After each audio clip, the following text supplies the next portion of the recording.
The sound of my industrial backup generator humming to life at 3 in the morning wasn't unusual, but the furious pounding on my front door 5 minutes later definitely was. I stumbled out of bed, threw on a shirt, and made my way downstairs while the generator continued its steady drone from the concrete pad behind my house in Asheville, North Carolina. Through the peephole, I could see a middle-aged woman with an asymmetrical blonde haircut that screamed, "I need to speak to your manager," standing on my porch in a bathrobe, her face twisted in rage. I opened the door halfway. "Can I help you? Turn that noise off immediately," she shrieked, pointing toward my backyard. "It's the middle of the night and that thing sounds like a jet engine." "The power's out," I said calmly. "The generator automatically kicks on when that happens. It's perfectly legal and I don't care if it's legal. I'm Patricia Henderson, president of the Meadowbrook HOA, and that generator is a violation of our noise ordinance. Section 8.4 clearly states that no mechanical equipment can operate between the hours of 10 p.m. and 7 a.m. I rubbed my eyes. "Mrs. Henderson, I'm Ethan Irving. I've lived here for 3 years and nobody's ever mentioned this before. The generator only runs during power outages and for monthly maintenance tests." "Well, I'm mentioning it now." Patricia crossed her arms. "You need to shut it down or I'll be forced to take action." "I can't shut it down. I have a contract with the cellular carrier. My property provides emergency backup power to that cell tower over on Riverside Drive. If I turn off my generator, everyone in a 2-mile radius loses cell service." Her eyes narrowed. "That's ridiculous. Why would a cell tower need your generator?" "Because 3 years ago, when I bought this place, I entered into an agreement with the carrier. They pay me a substantial monthly fee, and in return, I maintain a commercial-grade backup power system that feeds directly to their tower during outages. There's underground conduit running from my property to their facility. The contract supersedes HOA regulations because it involves public safety infrastructure." Patricia's face turned an impressive shade of red. "We'll see about that. Expect a formal violation notice by the end of the week." She stormed off my porch, and I closed the door. The generator would run for another 4 hours until the power company restored service to our neighborhood. I'd known when I signed that contract with the cellular company that it might eventually cause issues, but the money was too good to pass up. $1,500 a month for maintaining a generator and letting them use my power during emergencies. It paid for my mortgage and then some. The next morning, I found a bright orange envelope taped to my front door. Inside was a formal violation notice from the Meadowbrook HOA, complete with citations to various sections of the community guidelines. According to Patricia's 3-page letter, my generator violated noise ordinances, aesthetic guidelines since it was visible from certain angles, and general nuisance provisions. I had 14 days to remove the generator or face daily fines of $100. I immediately called my lawyer, Marcus Hoffman, who'd handled the original contract negotiations with the cellular carrier. "Ethan, don't worry about this," Marcus said after I read him the letter. "Your contract with the carrier includes specific language about HOA conflicts. They anticipated this might happen. Forward me everything and I'll send a response. Can they really fine me $100 a day? They can try, but it won't hold up. Your generator serves critical communications infrastructure. There are federal and state laws protecting this kind of installation. The Telecommunications Act of 1996 has provisions that prevent local authorities from interfering with the placement and operation of equipment necessary for wireless communications. An HOA definitely falls under that umbrella." I felt relieved but still anxious. I'd heard horror stories about HOAs bankrupting homeowners with endless fines and legal fees. What's my next move? Send me everything. I'll draft a response explaining the legal situation. If they want to push this, we'll push back harder. 2 days later, Marcus sent a detailed letter to Patricia Henderson and the HOA board.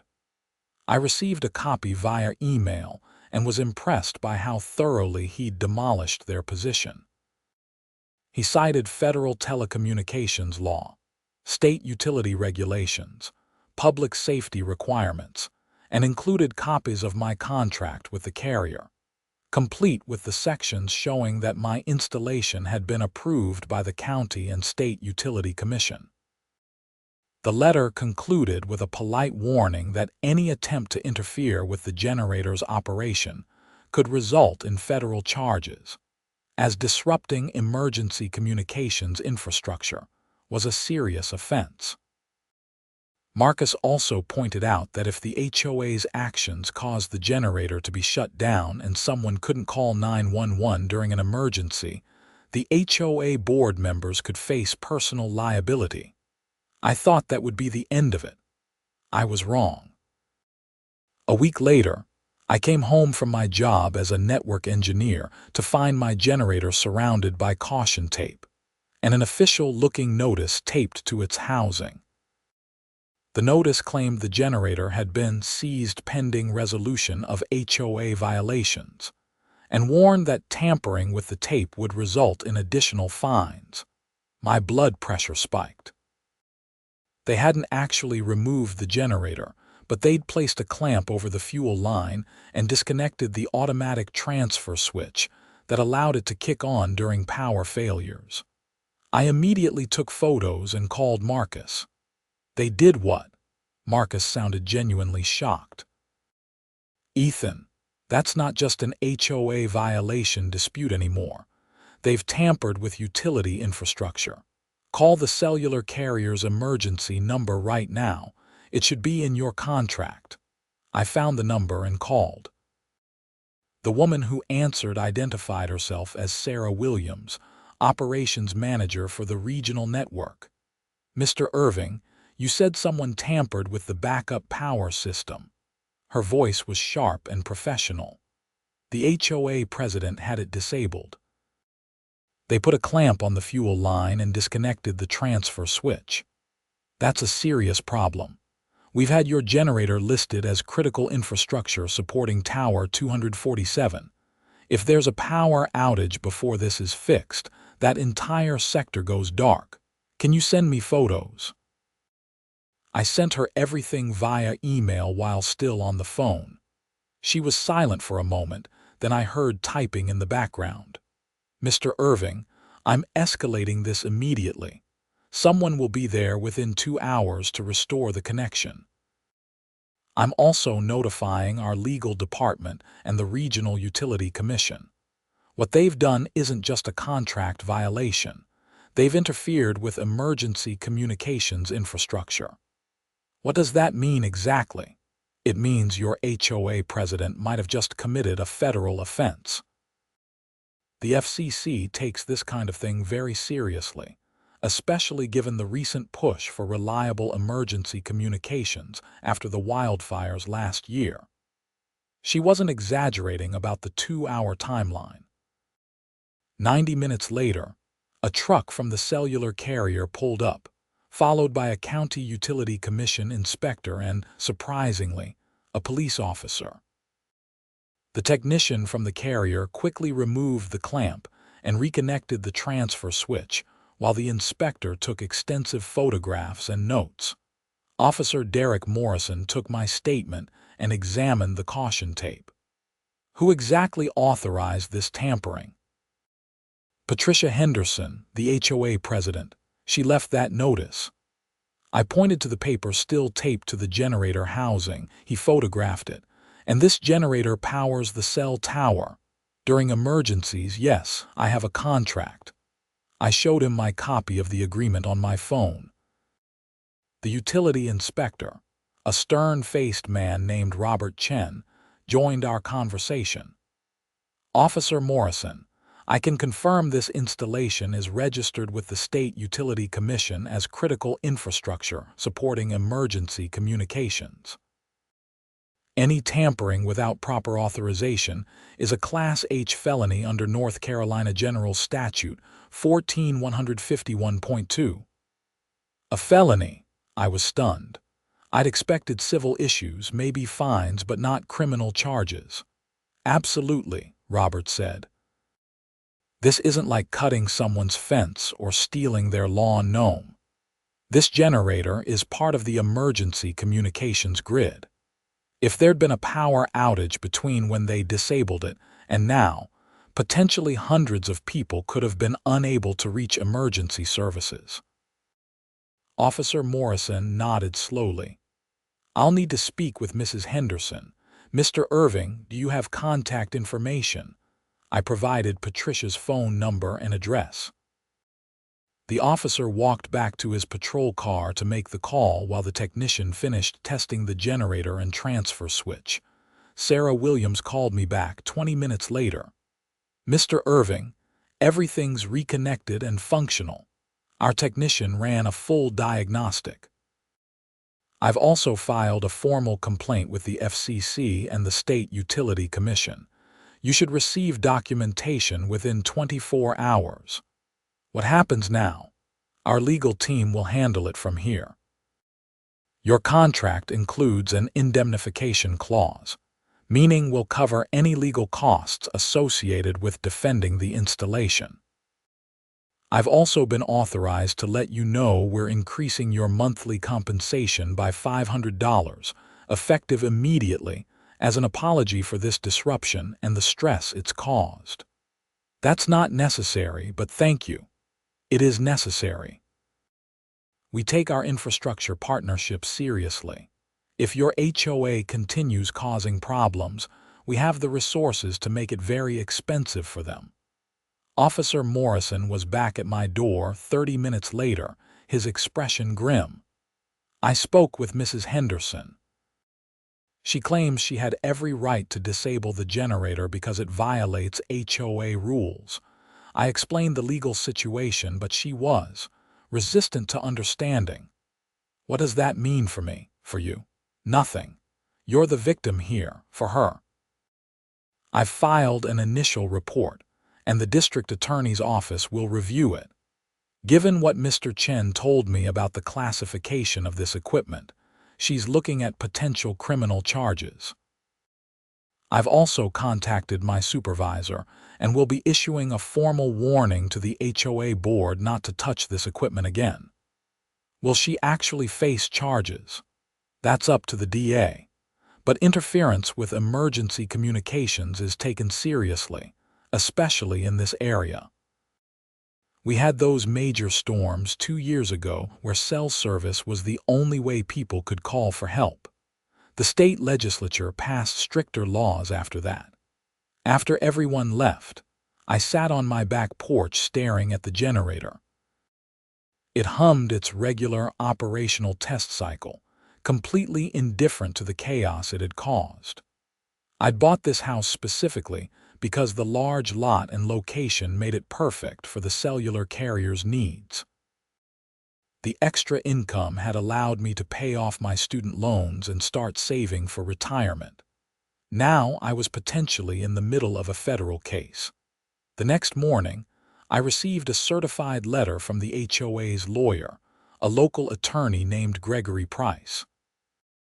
The letter demanded that I appear at a special HOA board meeting to discuss my ongoing violations and threatened legal action if I didn't comply. It was clear they still didn't understand the situation. I forwarded it to Marcus, who called me back immediately. They're doubling down. This is either incredibly stupid or incredibly arrogant, probably both. I'll attend the meeting with you. When is it? Thursday evening, 7 p.m. at the community center. I'll be there. In the meantime, don't communicate with the HOA or their lawyer directly. Everything goes through me. Thursday evening arrived with an unseasonal chill in the air. Marcus met me at the community center, a modest building at the entrance of our subdivision. Inside, the meeting room was set up with a long table at the front where Patricia Henderson sat flanked by 4 other board members. About 20 residents occupied the folding chairs facing the board, probably curious about the drama. Patricia called the meeting to order with exaggerated formality. "We're here to address Mr. Irving's continued violation of community standards. Mr. Irving, would you like to explain why you've refused to comply with our lawful directives?" Marcus stood before I could respond. Marcus Hoffman, representing Mr. Irving. "Before we proceed, I need to clarify something for the board. My client hasn't refused anything. He's complied with all applicable laws, regulations, and contractual obligations. Your directives are not lawful because they conflict with federal and state law." Patricia's face tightened. "This is an HOA matter, not a federal issue. It became a federal issue when you interfered with equipment supporting emergency telecommunications infrastructure. I have here copies of the relevant statutes." Marcus pulled out a thick folder and placed copies on the table.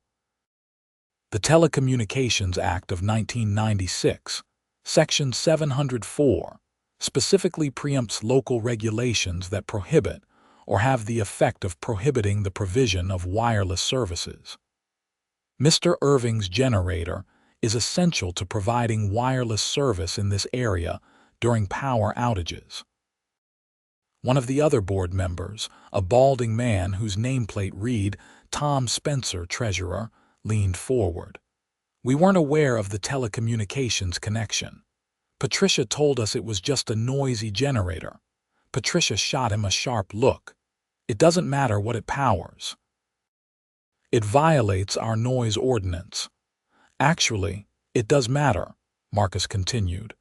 "The FCC has filed a complaint regarding the tampering incident. Additionally, the State Utility Commission has notified your organization that any further interference will result in substantial fines and potential criminal charges against board members personally." The room went very quiet.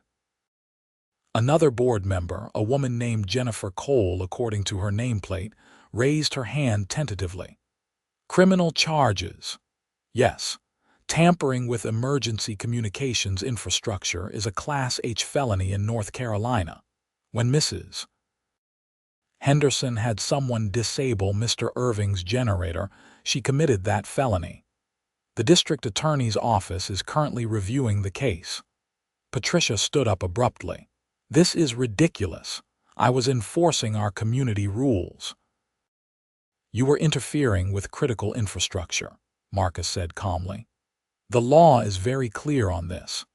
I've provided documentation showing that Mr. Irving's installation was properly permitted, approved by the county and state, and serves a vital public safety function. Your HOA rules cannot override federal law, state law, or public safety requirements." Tom Spencer was reading through the documents Marcus had provided, his face growing increasingly pale. "Patricia, did you know about all this?" "His lawyer sent some threatening letter, but it was just legal nonsense trying to scare us." "This isn't nonsense," Tom said, holding up one of the pages. "This is from the FCC. There's a case number and everything." Marcus nodded. "The Federal Communications Commission complaint, the State Utility Commission warning, and a police report, all generated by your president's decision to tamper with the generator. I strongly recommend that the board consult with your attorney, though I notice Mr. Price isn't here tonight." Patricia's face was now bright red. "I told Gregory we could handle this ourselves." "That was a mistake," Jennifer Cole said quietly. She looked at Marcus. "What do we need to do to resolve this?" "First, formally acknowledge in your meeting minutes that Mr. Irving's generator installation is legal and necessary. Second, provide written confirmation that the HOA will not interfere with its operation. Third, rescind all fines and violations related to the generator. Fourth, Mrs. Henderson needs to accept personal responsibility for the tampering incident, as that's now a criminal matter separate from the HOA. I'm not accepting anything. Patricia slammed her hand on the table. This is my neighborhood, and I won't have some technicality undermine our authority. It's not a technicality, Tom Spencer said, standing up. Patricia, I've been uncomfortable with how you've handled this from the start.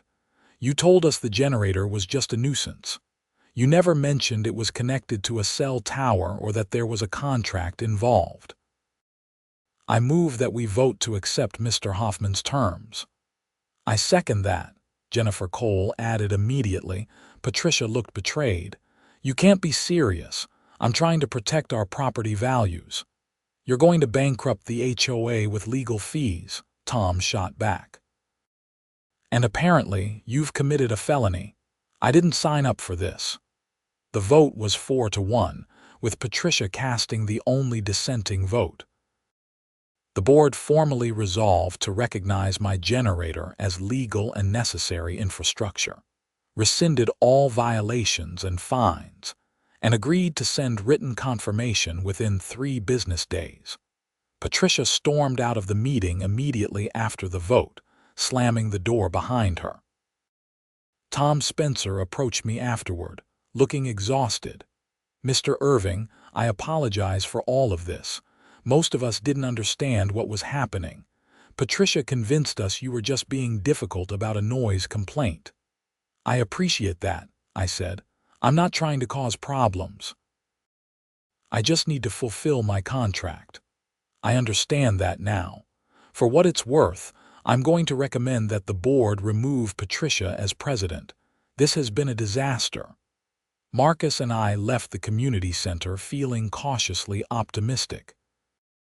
The HOA situation seemed resolved, but the criminal charges against Patricia were still pending. I didn't particularly want to see her go to jail, but I also couldn't ignore that she'd endangered public safety by disabling critical infrastructure. 3 days later, I received the promised written confirmation from the HOA board, signed by Tom Spencer as acting president. Patricia had apparently resigned rather than face a removal vote. The letter was apologetic and confirmed that my generator installation would not be subject to any HOA restrictions. 2 weeks after that, I got a call from Detective Amanda Richardson with the Asheville Police Department. Mr. Irving, I'm following up on the generator tampering case. The district attorney has decided to offer Mrs. Henderson a plea agreement. She'll plead guilty to misdemeanor interference with utility infrastructure, pay a fine, perform community service, and be on probation for 1 year. The felony charge will be dropped. How do you feel about that? Honestly, Detective, I'm fine with it. I don't want to ruin her life. I just want to be left alone to do my job. That's generous of you. Your input does matter here. The DA wants to make sure you're comfortable with the resolution. I am. Has she accepted it? Not yet. She's been insisting she did nothing wrong. Her lawyer is trying to convince her to take the deal, but she's resistant. What happens if she doesn't take it? Then we go to trial on the felony charge. Between you and me, that would be stupid on her part. The evidence is overwhelming, and a felony conviction could mean actual jail time and permanent loss of voting rights. Patricia apparently came to the same conclusion. A week later, Marcus informed me that she'd accepted the plea deal. She'd have to pay a $5,000 fine, complete 200 hours of community service, and remain on probation for 12 months. If she stayed out of trouble, the conviction would be reduced to a misdemeanor on her record. I thought that was finally the end of it. I was wrong again. About a month after Patricia's plea deal, I was doing routine maintenance on the generator when a silver BMW pulled into my driveway. A man in an expensive suit stepped out, looking around my property with obvious interest. Mr. Irving. I'm Douglas Whitman, president of Meadowbrook Properties, LLC. We're the development company that built this subdivision. Do you have a few minutes? I wiped grease off my hands with a rag. Sure. What can I do for you? I've been following the situation with your generator and Mrs. Henderson. It's been quite the saga. I wanted to discuss something that might interest you. We went inside, and I made coffee while Douglas explained that his company retained certain legal rights over the subdivision's infrastructure and common areas, even though individual homes were sold to owners, and the HOA managed day-to-day operations. The thing is, Douglas said, accepting a mug of coffee, what you've got here with the cellular carrier is exactly the kind of arrangement that could benefit the entire community. I've been looking into similar setups for our other developments. Would you be interested in consulting on that? Consulting how? You're a network engineer, right? And you've navigated the regulatory requirements, contract negotiations, and installation process for backup power systems supporting telecommunications infrastructure. That's valuable expertise. I'd like to hire you to help us set up similar systems in our other subdivisions. The revenue-sharing model you've got could be replicated, with a portion going to the HOA to help reduce dues. It was an unexpected offer. I'd need to talk to my employer about any conflict of interest issues, but in principle, I'm interested. Excellent. Think about it and let me know. Here's my card. I think we could create a nice consulting arrangement that benefits everyone. After Douglas left, I sat on my back porch with fresh coffee, listening to the generator's steady hum. What had started as a nightmare scenario with an overreaching HOA president had somehow transformed into a potential business opportunity. Life was strange sometimes. The consulting work with Douglas Whitman's company started small. I spent a few hours each week reviewing potential generator installation sites in his other subdivisions, analyzing power requirements, and identifying properties that would be suitable for telecommunications carrier partnerships. My employer had no objection as long as it didn't interfere with my regular job, and Douglas was flexible about scheduling. Meanwhile, life in Meadowbrook subdivision improved significantly. Tom Spencer proved to be a much more reasonable HOA president than Patricia. The board even amended the community guidelines to explicitly allow infrastructure supporting utilities and emergency services, with appropriate screening requirements to address aesthetic concerns. I did see Patricia once, about 3 months after her plea deal.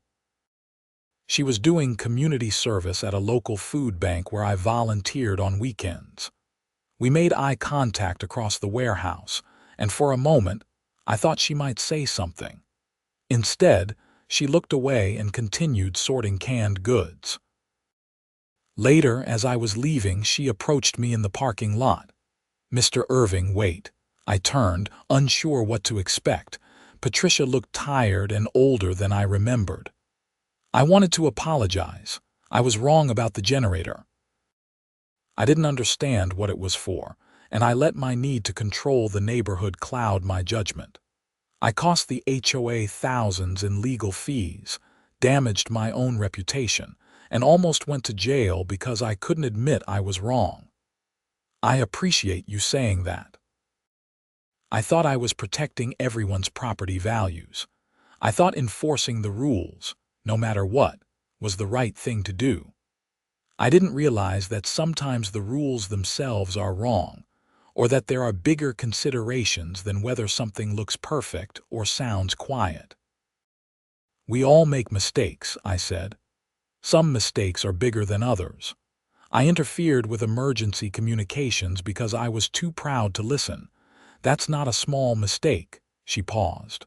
For what it's worth, I'm glad you had that contract. I've been learning more about infrastructure and utilities as part of my community service. I understand now why those laws exist. I hope things work out for you, Mrs. Henderson. Patricia, and thank you.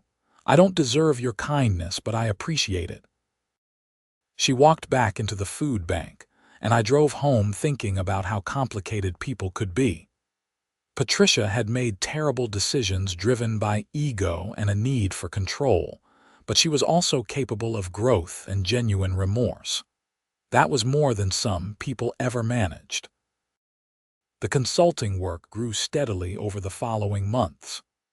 Douglas Whitman's company operated subdivisions across western North Carolina, and I helped establish generator installations and carrier partnerships in 5 additional communities. Each one followed the model I'd pioneered. A homeowner with a suitable property would install a commercial-grade backup generator, enter into a contract with a cellular carrier, and provide emergency power to nearby cell towers during outages. The homeowners received monthly payments, the carriers got reliable backup power, and the HOAs benefited from a percentage of the revenue that helped reduce community dues. It was a true win-win situation, and I was making decent money consulting on the installations and contract negotiations. Sarah Williams from the cellular carrier became a regular contact as well. Her company was expanding its emergency preparedness initiatives across the region, and my experience made me a valuable resource. She eventually offered me a permanent position as a regional infrastructure consultant, which would have meant leaving my network engineering job. I seriously considered it. The pay was better, and the work was interesting. But I liked my current job and the stability it provided. After discussing it with Sarah, we worked out a compromise where I'd continue consulting part-time on critical projects while maintaining my primary employment. 1 year after the initial conflict with Patricia, I attended the Meadowbrook HOA's annual meeting. Tom Spencer was re-elected as president, and the community was thriving. Property values had actually increased, partly because several residents had publicized how our neighborhood had maintained cell service during a major storm that knocked out power across Asheville for 3 days. During that storm, my generator had run continuously for 72 hours, keeping Tower 247 operational. According to Sarah Williams, that tower handled over 10,000 emergency calls during the outage, including several that resulted in successful rescues of people trapped by flooding and fallen trees. The local news had done a story about the importance of backup power for cell towers, and my installation was featured as an example of innovative public-private partnership. Tom Spencer mentioned this during his president's report at the annual meeting.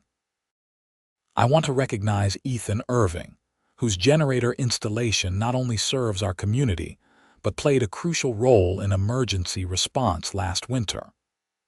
We're proud to have this infrastructure in Meadowbrook, and we're exploring similar installations at 2 other locations in the subdivision. There was genuine applause, which felt surreal given that, just a year earlier, the previous HOA president had been trying to seize the same equipment. After the meeting, several neighbors approached me with questions about the generator system. A few were interested in similar installations on their properties, and I handed out Douglas Whitman's business card along with information about the carrier's infrastructure partnership program. One neighbor, an elderly woman named Helen Rodriguez, had a different concern. "Mr. Irving, I just want to thank you personally. During that storm, my husband had a heart attack. I called 911 and they came within 10 minutes. The paramedics said we were lucky we got through because most of the cell network was down. Your generator might have saved my husband's life." That hit me harder than any legal victory or consulting contract.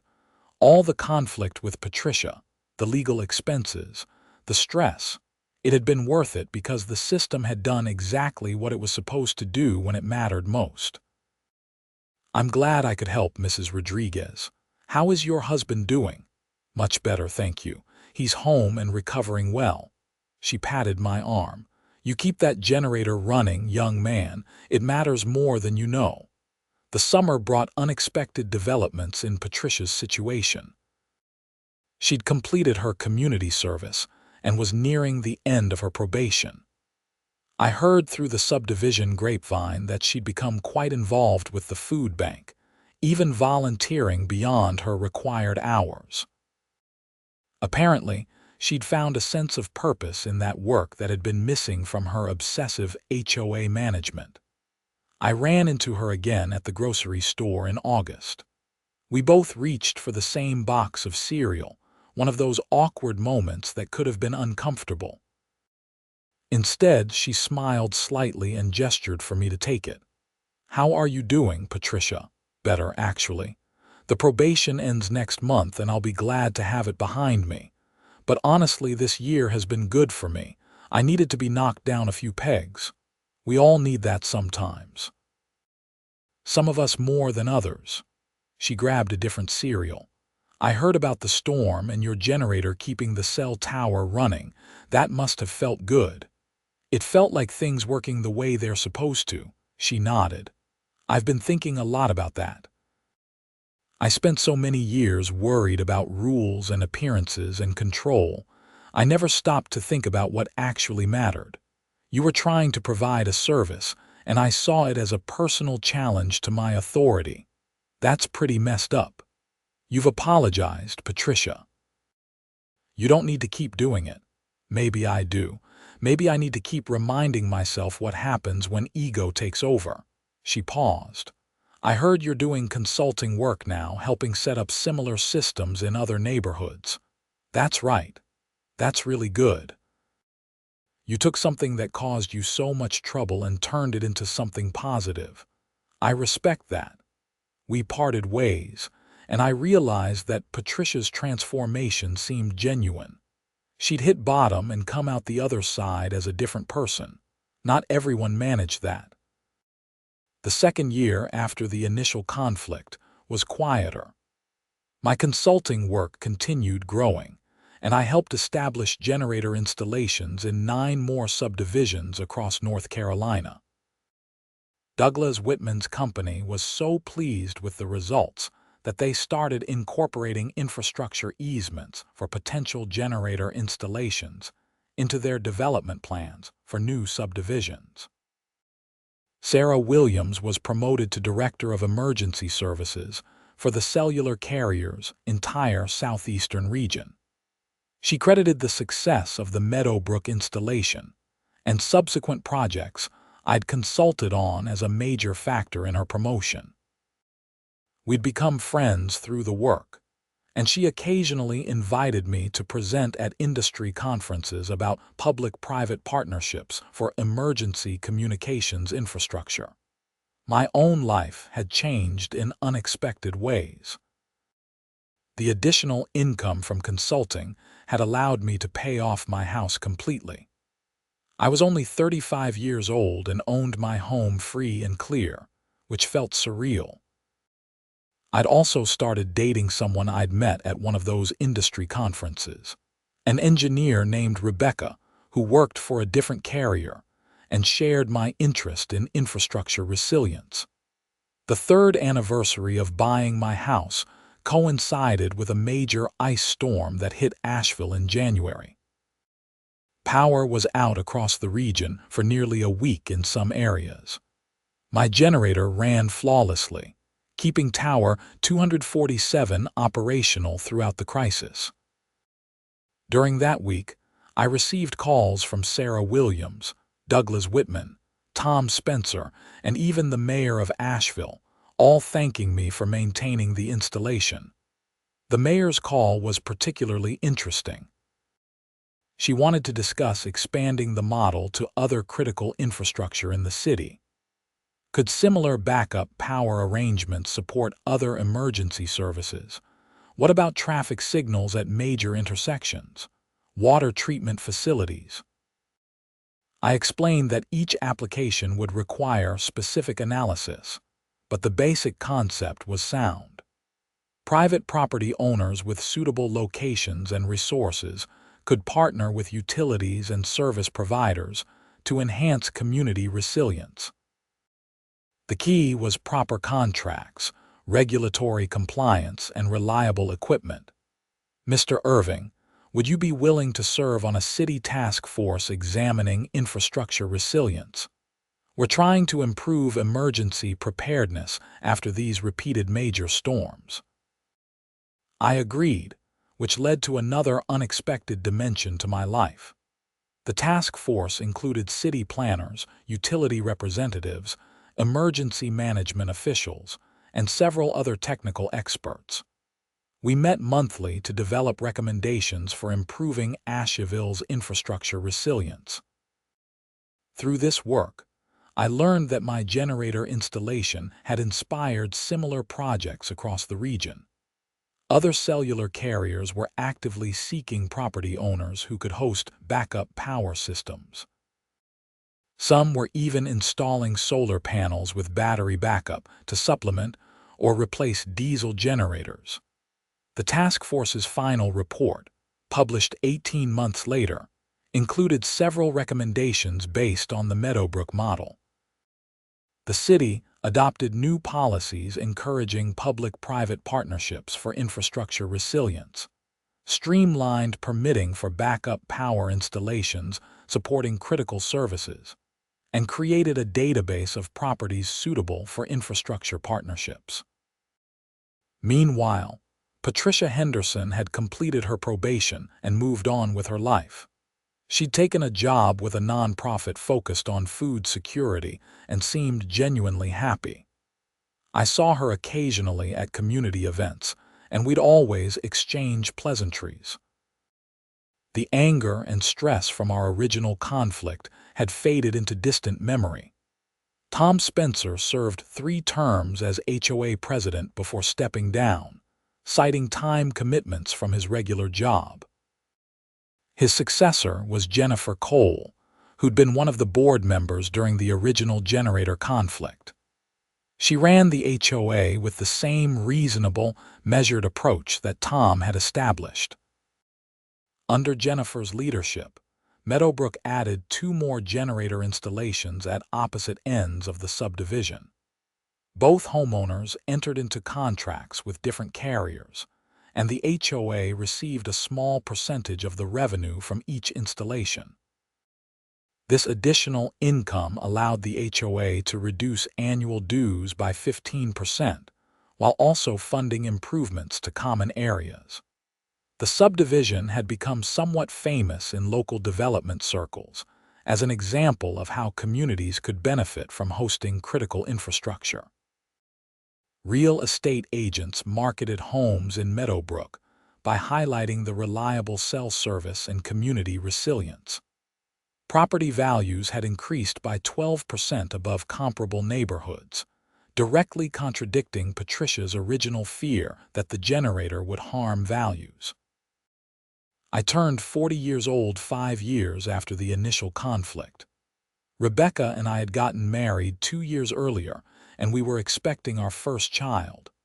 Life had settled into a comfortable rhythm of work, consulting projects, task force meetings, and preparing for parenthood. The generator still hummed faithfully on its monthly test cycles and kicked on automatically during power outages.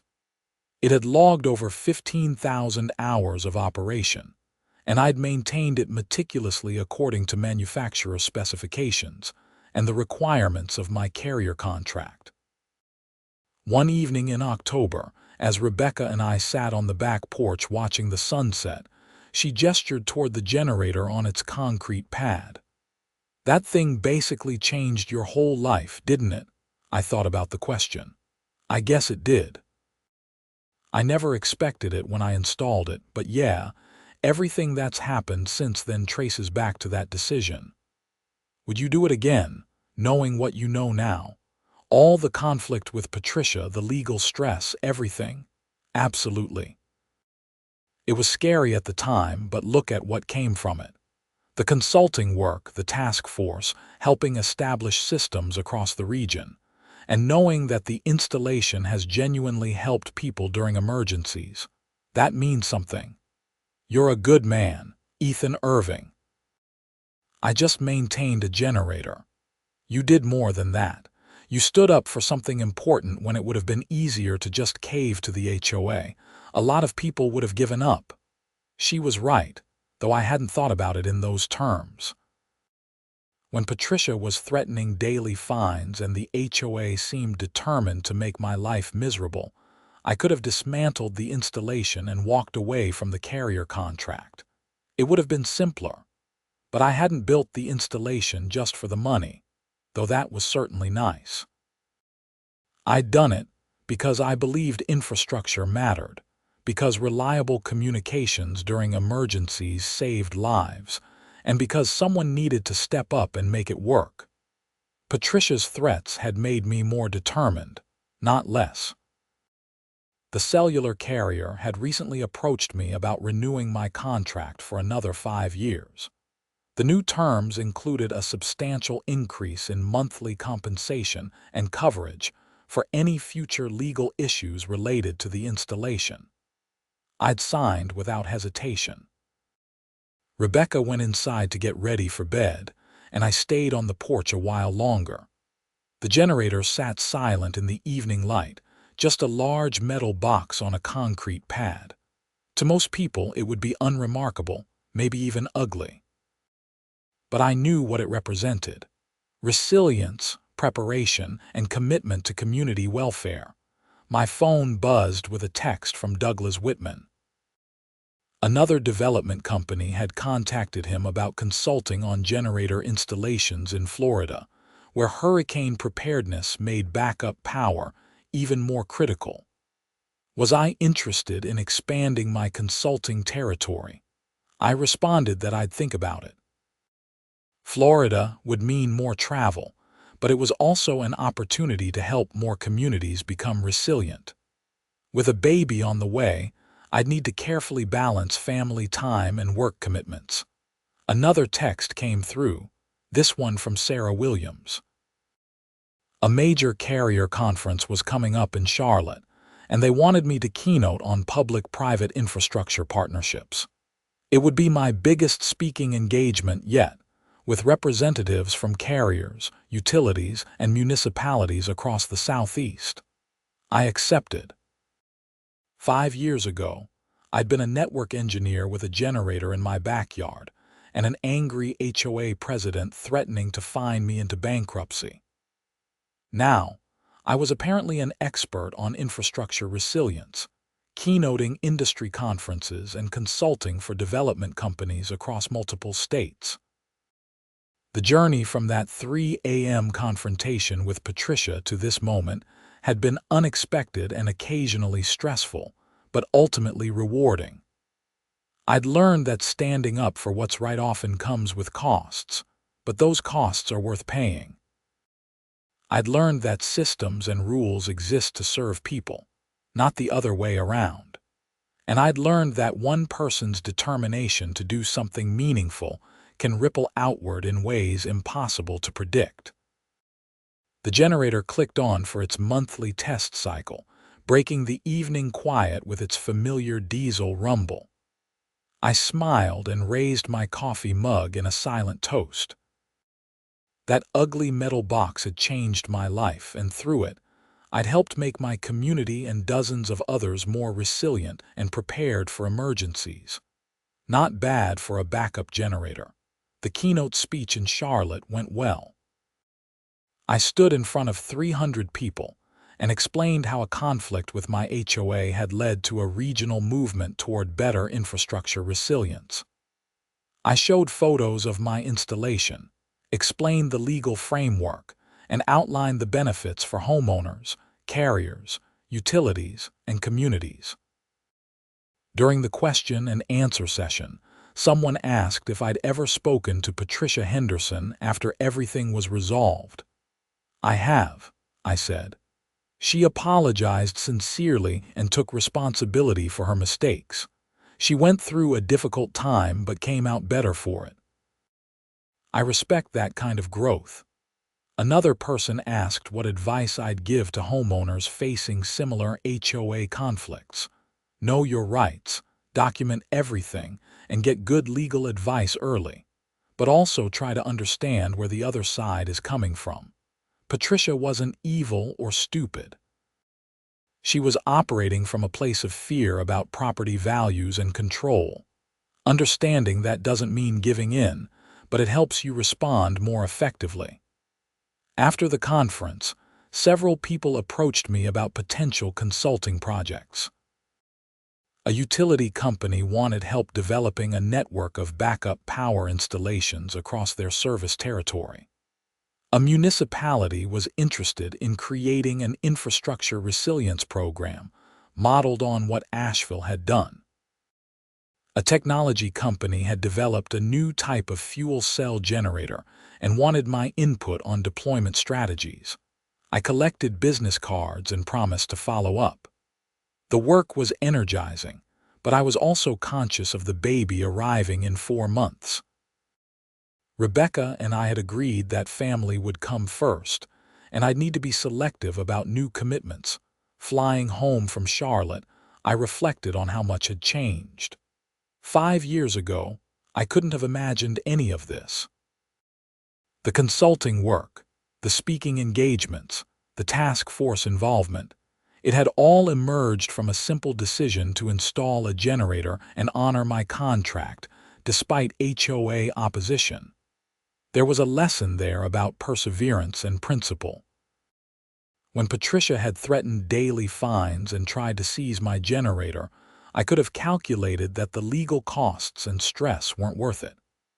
But I'd known I was right, and I'd had the resources and support to fight back effectively. Not everyone in similar situations would be so fortunate. I'd had a strong contract, a good lawyer, and federal law clearly on my side. Many HOA battles weren't so clear-cut. Homeowners faced arbitrary rules enforced by petty tyrants who wielded HOA power to satisfy personal grudges or control fantasies. That awareness had influenced my consulting work. When I helped establish new generator installations, I always made sure the contracts were airtight and the legal protections were clearly documented. I encouraged development companies to adopt reasonable HOA guidelines that balanced community standards with individual rights and public needs.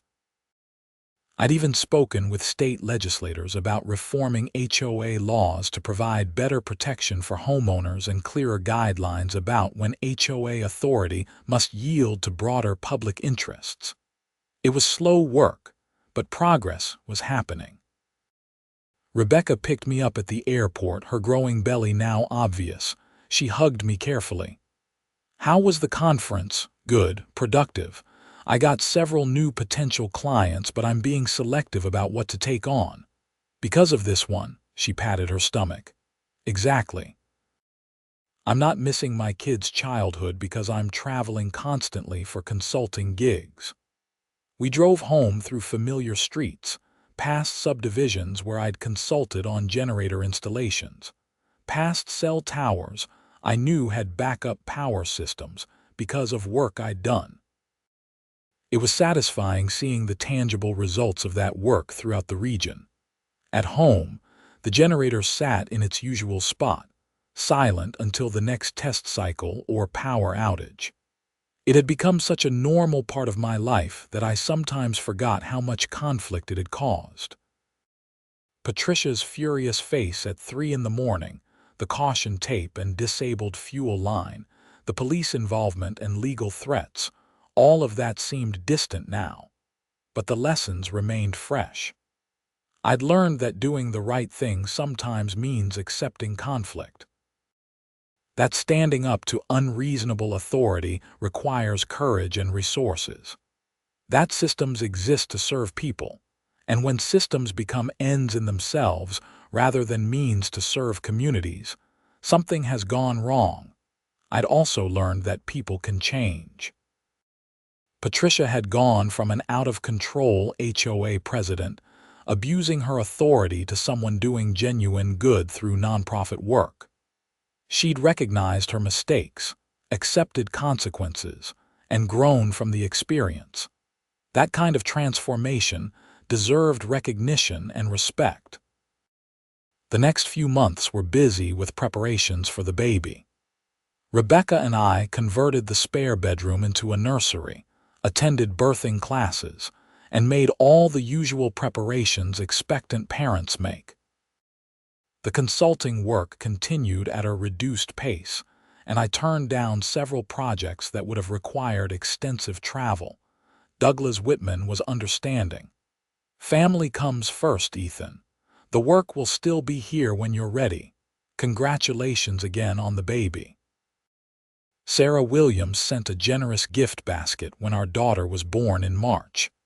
Emma Rachel Irving arrived healthy and loud, immediately dominating our lives in the way newborns do. I took parental leave from my regular job and put consulting work on hold entirely for 3 months. During those sleep-deprived weeks of early parenthood, I often thought about the generator and the chain of events it had triggered. My daughter would grow up in a world where her father had done meaningful work, improving infrastructure resilience across the region. She'd benefit from the financial security that consulting income had provided. She'd live in a community that valued public service and practical problem-solving. When Emma was 6 months old, Patricia Henderson reached out via email. She'd heard about the baby through the subdivision grapevine and wanted to congratulate me. The email was warm and appropriate, with no hint of the anger that had characterized our original interactions. I responded with thanks and asked how she was doing.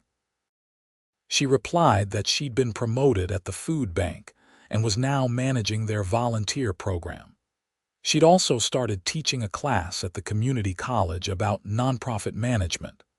Life had moved forward in positive directions. We exchanged a few more emails over the following weeks, and eventually she asked if we could meet for coffee. I agreed, curious about what she wanted to discuss. We met at a coffee shop in downtown Asheville on a Saturday morning. Patricia looked relaxed and healthier than I'd ever seen her. The tight anxiety that had always characterized her expression was gone. "Thank you for meeting with me," she said after we'd gotten our drinks and settled at a table. "I know our history is complicated. Water under the bridge at this point. Maybe for you. I still think about how badly I handled everything, but I also wanted to tell you something. The work I've been doing at the food bank, I learned about it because of my community service. If you hadn't stood up to me, if you just backed down and removed the generator, I'd probably still be HOA president making everyone miserable, including myself. I hadn't thought about it that way. Everything that happened, the legal consequences, the embarrassment, losing my position in the neighborhood, it forced me to completely reevaluate my life. I realized I'd been so focused on controlling my environment that I'd lost sight of what actually mattered. The food bank work showed me that helping people is more satisfying than policing them. That's a good realization. It is. And I wanted to thank you, which sounds crazy given that I'm thanking you for something that was entirely my own fault. But if you'd been less principled, less willing to fight for what was right, I might never have had the wake-up call I needed.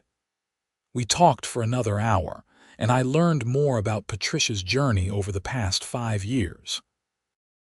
Her marriage had nearly fallen apart during the legal crisis, but was now stronger. She'd reconnected with adult children who'd been distant. She'd found purpose and meaning in work that helped vulnerable populations. "I saw you did a keynote speech in Charlotte," she said. "That's impressive." "The generator continues opening doors," I said with a smile. "Are you still consulting on installations, selectively?" "I scaled back after my daughter was born, but I'll probably ramp up again as she gets older." Patricia nodded. "It's good work, important work." I'm glad you've been able to build something positive from what started as such an ugly conflict. As we parted ways, I felt a sense of closure I hadn't realized I needed. Patricia's transformation was complete and genuine. She'd become a better person through adversity, which was all anyone could ask. The years continued to pass. Emma grew from infant to toddler to kindergartner. My consulting work expanded gradually as she needed me less constantly at home. I helped establish generator installations across North Carolina, South Carolina, Georgia, and eventually Florida, just as Douglas Whitman had proposed years earlier. The Asheville Infrastructure Resilience Task Force completed its work and transitioned to an ongoing advisory committee that met quarterly. I remained involved, contributing expertise and helping evaluate new technologies and approaches to community resilience. My original generator, now nearly a decade old, continued performing flawlessly. I'd replaced a few components over the years as part of routine maintenance, but the core system remained solid. It had logged over 30,000 operating hours, providing backup power during dozens of outages, and maintaining Tower 247 operations through multiple weather emergencies. The cellular carrier sent me a plaque commemorating 10 years of partnership.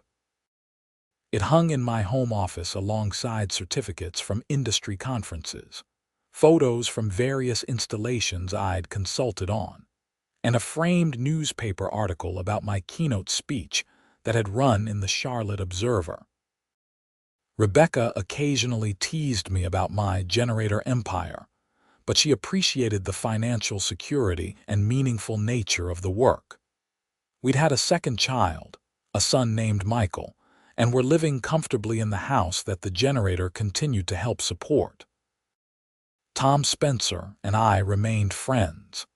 He'd stepped down as HOA president years earlier, but still lived in the neighborhood and occasionally hosted barbecues that became informal community gatherings. At one such event, someone asked him about the generator conflict that had dominated his first months as president. Honestly, it was the best thing that could have happened to the HOA, Tom said. It taught us that rules exist to serve the community, not the other way around.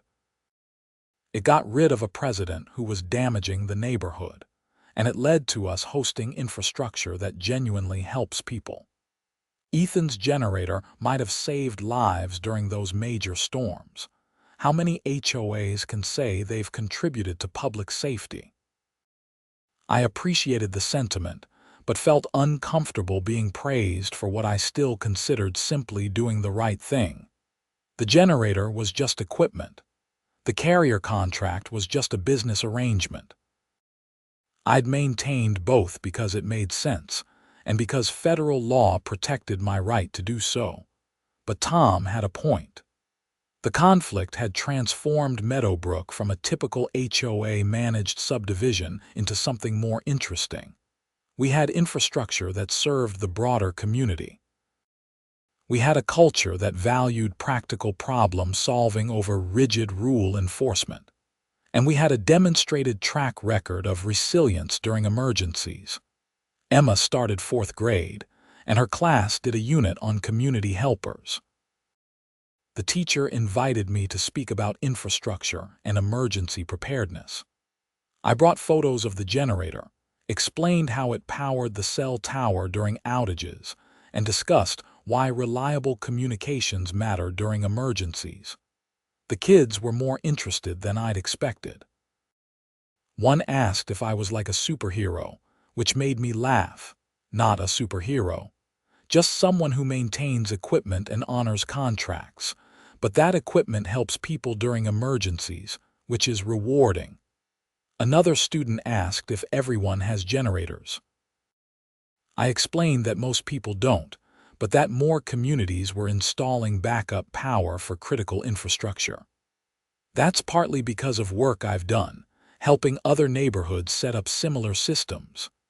Emma beamed with pride, which warmed my heart more than any professional recognition. 15 years after the original conflict with Patricia, I received an unexpected call from her. We'd stayed loosely in touch over the years, exchanging occasional emails and running into each other at community events. "Ethan, I wanted to let you know I'm retiring from the food bank. They're throwing a party next month and I'd like you to be there. I'd be honored. Congratulations on your retirement. Thank you. The work has been incredibly fulfilling. I'm proud of what we've accomplished. But I also wanted to say that none of it would have happened without the wake-up call you gave me all those years ago. Patricia, you've thanked me for that multiple times. You don't need to keep bringing it up. I know, but it's important to me. You could have let me destroy you with fines and legal fees. You could have responded with anger and vindictiveness. Instead, you stood firm on principle while remaining respectful and decent. That mattered. The retirement party was lovely." Patricia had clearly made a real impact at the food bank, and dozens of people shared stories about her leadership and compassion. I added my own brief comments about her remarkable transformation and dedication to service. Afterward, as the party was winding down, Patricia's husband approached me. "Mr. Irving, I never properly thanked you for what you did 15 years ago. My wife was spiraling into a really dark place with that HOA obsession. The legal consequences were devastating at the time, but they saved her from herself. She became a better person, and our marriage became stronger. So thank you." I shook his hand, moved by the unexpected gratitude. "I'm glad things worked out for both of you." Driving home that evening, I reflected on the strange journey that had begun with a 3 a.m. pounding on my door and Patricia's furious face demanding I shut down my generator. That conflict had seemed catastrophic at the time. Now, 15 years later, it was just part of a larger story about growth, resilience, and unexpected consequences. The generator still hummed faithfully in my backyard. It was due for eventual replacement, as even well-maintained equipment doesn't last forever. The cellular carrier and I had already discussed installing a new unit within the next 2 years, with upgraded efficiency and additional capacity. But for now, the original installation kept performing its mission. Tower 247 remained operational during every power outage, providing reliable communications when people needed it most. My consulting work had helped replicate this model across dozens of communities. And Patricia had found redemption and purpose through work that genuinely helped vulnerable populations, not bad outcomes from what had started as an HOA dispute about noise and aesthetic concerns. Rebecca was reading when I got home. "How was the party?" "Good. Patricia's accomplished a lot at that food bank. She's leaving it in great shape. It's really something how she turned things around." "It is. Makes you think about second chances and growth." Rebecca put down her book. "You gave her that second chance by not being vindictive. A lot of people would have pushed for maximum penalties and held a grudge forever. What would be the point? She made mistakes, faced consequences, and became better. That's the best possible outcome." We sat together quietly, and I thought about all the unexpected ways life unfolds. I'd bought this house for the generous lot and good location. I'd installed a generator because a cellular carrier offered substantial payment for backup power services. I defended that installation against HOA opposition because federal law and public safety required it. From those straightforward decisions had emerged a consulting career, speaking engagements, task force involvement, and meaningful impact on infrastructure resilience across the Southeast. Patricia had found her calling in nonprofit work. Meadowbrook had become a model community. Dozens of other subdivisions had adopted similar approaches, And through it all, the generator kept humming, providing power when people needed it most. Sometimes the most important work is also the most unglamorous. A metal box on a concrete pad, maintained according to manufacturer specifications, operating automatically during emergencies. But that unglamorous equipment had saved lives by keeping communications operational during storms. It had supported thousands of emergency calls.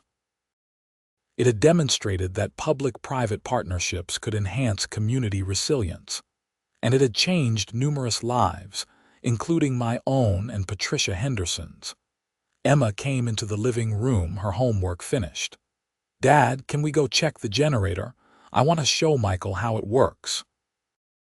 We walked out to the backyard together, Emma explaining to her younger brother how the generator automatically sensed power outages and started providing electricity to the cell tower.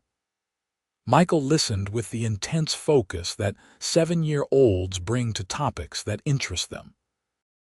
"So our generator helps people?" he asked. "That's right. When there's a storm and the power goes out, this keeps the cell tower working so people can call for help." "That's cool. Do other people have generators like ours?" "Some do, yes. Dad helps them set up similar systems in other neighborhoods." Emma pointed to the fuel tank and transfer switch, explaining their functions with accuracy that surprised me. She'd been paying attention over the years, absorbing information about infrastructure and systems that most kids her age never thought about. "When I grow up, I want to help people too," she said. "Maybe doing something with generators or cell towers or emergency services." I put my arm around her shoulders. "You can help people lots of ways. The important thing is finding work that matters to you and doing it well." We headed back inside as the evening darkened, the generator sitting silent and ready for the next emergency.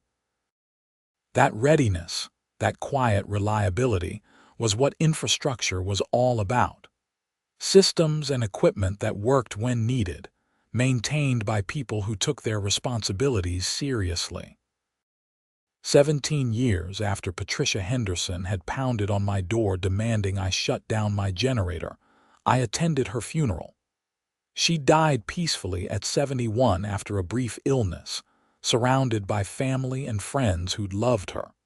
The service celebrated a life of service and growth. Speaker after speaker from the food bank and other nonprofits praised her dedication and impact.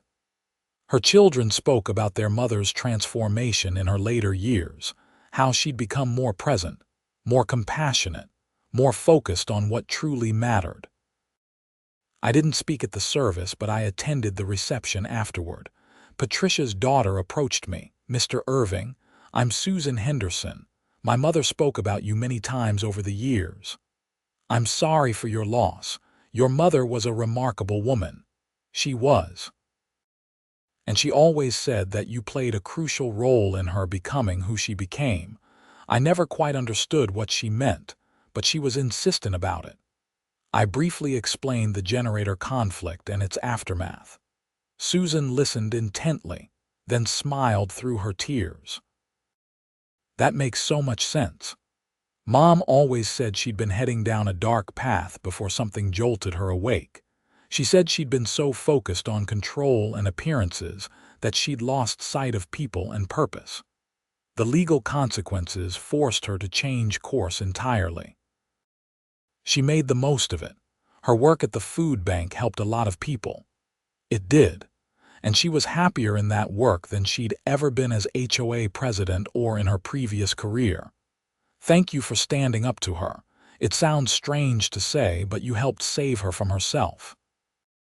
Walking to my car after the reception, I thought about the complex trajectory of human lives. Patricia had started as an antagonist in my story, someone causing enormous stress and threatening my livelihood. She'd ended as someone I respected, whose transformation demonstrated the possibility of growth and redemption.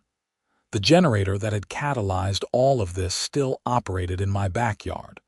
though we'd actually replaced the original unit 2 years earlier as planned. The new generator was more efficient and quieter, with additional capacity to support expanding carrier needs. But it served the same essential function, providing reliable backup power to Tower 247 during emergencies. 20 years after the original conflict, I was invited to speak at a national conference on infrastructure resilience in Washington, D.C. The invitation came from the Federal Communications Commission, which was developing new guidelines for backup power requirements at cell towers nationwide. My presentation drew on 2 decades of experience with distributed backup power systems. I discussed technical requirements, legal frameworks, community benefits, and the importance of public-private partnerships. I showed data on emergency call reliability during power outages in communities with and without tower backup power. The difference was stark. Communities with reliable backup power maintained over 95% call completion during outages. Communities without it often saw call completion drop below 50%, with catastrophic impacts on emergency response. This isn't just about convenience, I told the audience. It's about life and death. When someone's trapped by flooding or having a heart attack or being threatened by a home invader, they need to reach 911. If the cell tower is down because there's no backup power, they can't get help. We can prevent that with relatively simple systems that cost less than many other infrastructure investments. A commissioner asked about HOA conflicts and local opposition. That's been a recurring challenge, I acknowledged. Many HOAs resist installations based on aesthetic concerns or fear of property value impacts. But federal law is clear that emergency communications infrastructure takes priority. The key is education, helping communities understand that these systems serve public safety and can actually enhance property values through improved reliability. I mentioned Patricia's case as an example of how initial opposition could transform into acceptance and even appreciation once people understood the broader context. I didn't mention her by name or the details of our conflict, just the general pattern of resistance, education, and eventual understanding. After the presentation, several people approached me about consulting opportunities. The FCC commissioner asked if I'd be willing to serve on an advisory committee developing the new backup power guidelines. I agreed, recognizing it as an opportunity to influence national policy based on 2 decades of practical experience. Flying home from D.C., I felt a profound sense of satisfaction. That generator installation had been one of the best decisions I'd ever made, despite or perhaps because of the conflict it initially caused. It had shaped my career, taught me important lessons about standing up for principles, and ultimately contributed to improved infrastructure resilience across the region and potentially the nation. Rebecca met me at the airport, now gray-haired but still vibrant. We'd been married over 20 years, raised 2 children who were now young adults pursuing their own careers, and built a comfortable life together. "How was D.C.?" she asked as we drove home. "Productive. They want me on an FCC advisory committee. That's a big deal. Congratulations." "Thanks." It's strange how it all traces back to that generator and Patricia's opposition. Not that strange. You stood up for something important and good things came from it. That's how it's supposed to work. At home, the second-generation generator sat on its pad, ready for the next emergency. Tower 247 had been upgraded several times over the years, now supporting advanced 5G networks and emergency communication capabilities that hadn't existed when I'd first installed backup power. but the fundamental mission remained unchanged, keeping communications operational when people needed them most. I'd consulted on over 200 installations across the Southeast, spoken at dozens of conferences, influenced state and federal policy, and helped establish distributed backup power as a standard approach to communications infrastructure resilience. Not bad for someone who just wanted to make some extra income on the side. The consulting work continued into my 60s, though at a reduced pace as I gradually transitioned toward retirement.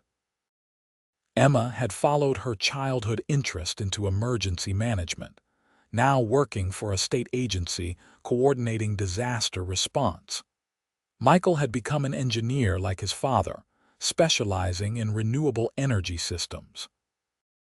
Both credited their career paths to growing up around infrastructure discussions and understanding how technical systems served public needs. That was gratifying in ways I hadn't anticipated. The generator hadn't just changed my life, but had influenced my children's values and career choices. 25 years after Patricia Henderson had pounded on my door, I sat on my back porch one summer evening listening to the familiar hum of the generator running its monthly test cycle.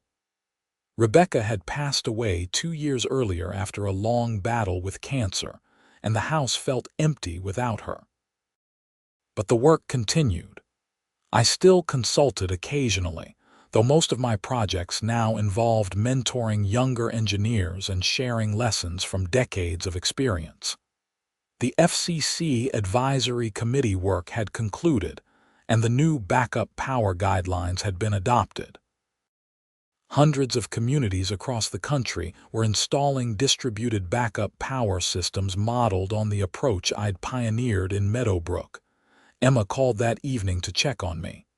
"Hey, Dad, just wanted to see how you're doing." "I'm fine, sweetheart." Just listening to the generator and thinking about everything that's happened.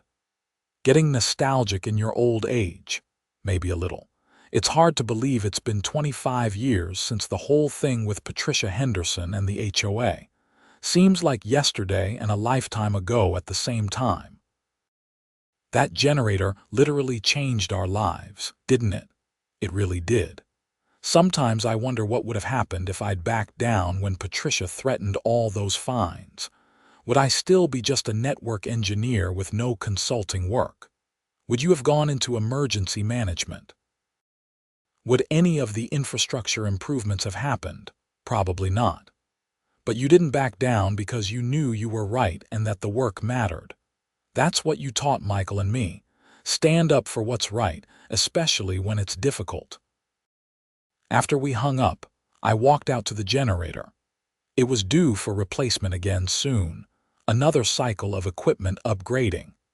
But it had served faithfully for years, just like the original unit before it. I placed my hand on the warm metal housing, feeling the vibration of the diesel engine inside. This unglamorous piece of equipment had been my partner for 25 years, the foundation of a career I'd never planned, but had come to value deeply. It represented reliability, service, and the principle that infrastructure matters. The test cycle completed, and the generator shut down smoothly. Silence returned to the backyard, broken only by evening insects and distant traffic. I stood there a moment longer, then headed inside. The story that had begun with conflict and anger had ended with satisfaction and meaning. Patricia Henderson had found redemption through service. I'd built a career improving infrastructure resilience. Communities across the Southeast were better prepared for emergencies. And thousands of people had maintained cell service during power outages, enabling them to call for help when they needed it most. All because I'd bought a house with a suitable lot, entered into a contract with a cellular carrier, installed a backup generator, and refused to back down when an angry HOA president demanded I shut it all down. Sometimes standing your ground is the most important thing you can do. Sometimes unglamorous equipment serves purposes far beyond its immediate function. And sometimes conflict, as painful as it is in the moment, leads to outcomes better than anyone could have predicted. The generator sat silent in the darkness, ready for the next emergency, ready to serve. Just as it had been for 25 years and, with proper maintenance, would be for years to come. That reliability, that quiet readiness, was the best legacy I could imagine for work that had defined so much of my life.